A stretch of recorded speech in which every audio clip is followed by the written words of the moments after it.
Hello അസ്സാം വലൈക്കും welcome to YouTube channel. നമ്മൾ കാണിക്കാൻ പോകുന്നത് ഒരു വെറൈറ്റി ആയിട്ടുള്ളൊരു നാരങ്ങ ജ്യൂസിൻ്റെ റെസിപ്പിയാണ് കേട്ടോ. അപ്പോൾ വീഡിയോക്ക് തന്നെ നമ്മുടെ ചാനൽ ആദ്യമായിട്ട് കാണുന്ന ആരുണ്ടെങ്കിൽ ഒന്ന് സബ്സ്ക്രൈബ് ചെയ്യുക, തൊട്ടടുത്ത ബെല്ലൈക്കൺ ഒന്ന് ക്ലിക്ക് ചെയ്യുക, എന്നിട്ട് ഓൾ ഓപ്ഷനിൽ കൊടുക്കുക. എന്നാൽ മാത്രമാണ് ഞാൻ പുതിയ വീഡിയോസ് നോട്ടിഫിക്കേഷൻ നിങ്ങൾക്ക് കിട്ടും കേട്ടോ.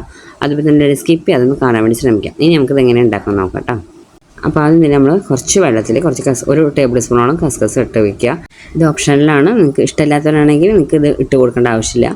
ഇഷ്ടമുള്ളവരാണെങ്കിൽ ഇതുപോലെ വെള്ളത്തിൽ കുതിർത്തി വയ്ക്കുക. അപ്പോൾ നമ്മൾ ജ്യൂസൊക്കെ അടിച്ച് വീഴുമ്പോഴേക്കും ഇത് കുതിർന്ന് ഒക്കെ സെറ്റായിട്ടുണ്ടാവും കേട്ടോ. ഇനി നമുക്ക് എങ്ങനെ ജ്യൂസ് ഉണ്ടാക്കാൻ നോക്കാം. അപ്പോൾ ആദ്യം തന്നെ ഞാൻ എടുത്തിരിക്കുന്നത് ഒരു ചെറിയൊരു സൈസ് കുക്കുംബറാണ്. ഇതിൻ്റെ ഫുള്ള് നമ്മൾ എടുക്കുന്നില്ല, ഒരു ഹാഫ് ഭാഗം നമുക്കിതെടുക്കാം.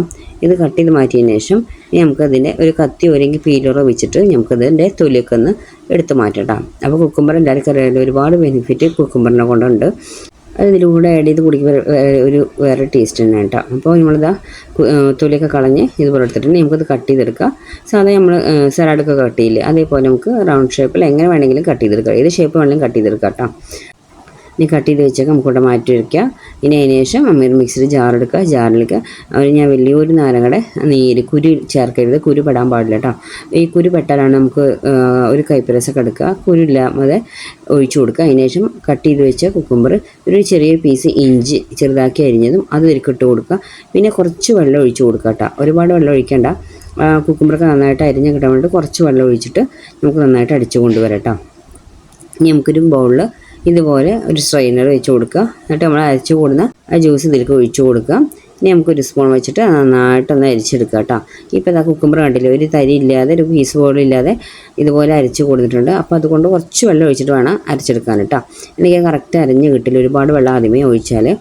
ഇപ്പോൾ നമ്മളത് പിഴിഞ്ഞ് എടുത്ത ദിവസം അതിൽ നിന്ന് കുറച്ച് നമ്മുടെ മിക്സർ ജാറിൽ തന്നെ ഒഴിച്ച് കൊടുക്കുക, കുറച്ച് മാത്രം കേട്ടോ. ഇനി നമുക്ക് ആവശ്യമുള്ള ഷുഗർ നിങ്ങളനുസരിച്ച് എത്ര മധുരം ചേർക്കണോ അതിനനുസരിച്ച് ഇട്ട് കൊടുത്താൽ മതി. നന്നായിട്ട് അടിച്ച് കൊണ്ടുവരാം കേട്ടോ. ഞാൻ ഇതുപോലെയാണ് ഷുഗർ ആഡ് ചെയ്യൽ. ചിലപ്പോൾ കുക്കുംബറും അല്ലെങ്കിൽ ലൈമും എല്ലാം ഇഞ്ചിയൊക്കെ ഇടുന്ന കൂട്ടത്തിൽ ഷുഗർ ഇടണ കാണാം. പക്ഷെ ഞാനെപ്പോഴും അരിച്ചെടുത്ത ശേഷമാണ് കേട്ടോ ഷുഗർ ഇട്ട് കൊടുക്കൽ. അതിന് ശേഷം അത് നമ്മൾ ഷുഗർ എടുത്ത് അടിച്ചു കൊടുത്തതിന് ശേഷം നമുക്ക് ആവശ്യമുള്ള വെള്ളം, നമ്മൾ എത്ര വെള്ളം എടുക്കുക ആ വെള്ളം അതിലേക്ക് ഒഴിച്ച് കൊടുത്ത് മിക്സ് ആക്കിയിട്ടുണ്ട്. അപ്പോൾ നമ്മൾ ഷുഗർ എല്ലാം കറക്റ്റ് ആയിട്ടുണ്ടാവും. ഇനി നമുക്കൊരു ഗ്ലാസ്സിലേക്ക് ഒഴിച്ച് കൊടുക്കാം. അതിന് ശേഷം കുതിർത്ത് വെച്ച കസ്കസില്ല അതിലേക്ക് ചേർത്ത് കൊടുക്കാം കേട്ടോ. കുക്കുംബറിൻ്റെ ടേസ്റ്റ് തന്നെ ഒരുപാട് എടുക്കുമെന്ന് ചിലർക്ക് ഡൗട്ട് ഉണ്ടാവും. പക്ഷേ നമുക്ക് ആ കുക്കുംബറിൻ്റെ ആ ടേസ്റ്റ് ഒന്നും ഒരുപാട് അങ്ങോട്ട് നമുക്ക് കുടിക്കുമ്പോൾ തോന്നില്ല കേട്ടോ. അപ്പോൾ നല്ല ചൂട് സമയത്തും അതുപോലെ തന്നെ ഇഫ്താർ ടൈമിലൊക്കെ കുടിക്കാൻ പറ്റിയ നല്ലൊരു കിടിലൻ ഡ്രിങ്കാണ്. അപ്പോൾ എല്ലാവരും ഒന്ന് ട്രൈ ചെയ്ത് നോക്കുക. ഇത്രയുള്ള നമ്മുടെ വീഡിയോ ഇഷ്ടമായി ലൈക്ക് ചെയ്യാനും ഷെയർ ചെയ്യാനും കമൻറ്റ് ചെയ്യാനും സബ്സ്ക്രൈബ് ചെയ്യാനും മറക്കരുത്. Okay, bye bye, thank you.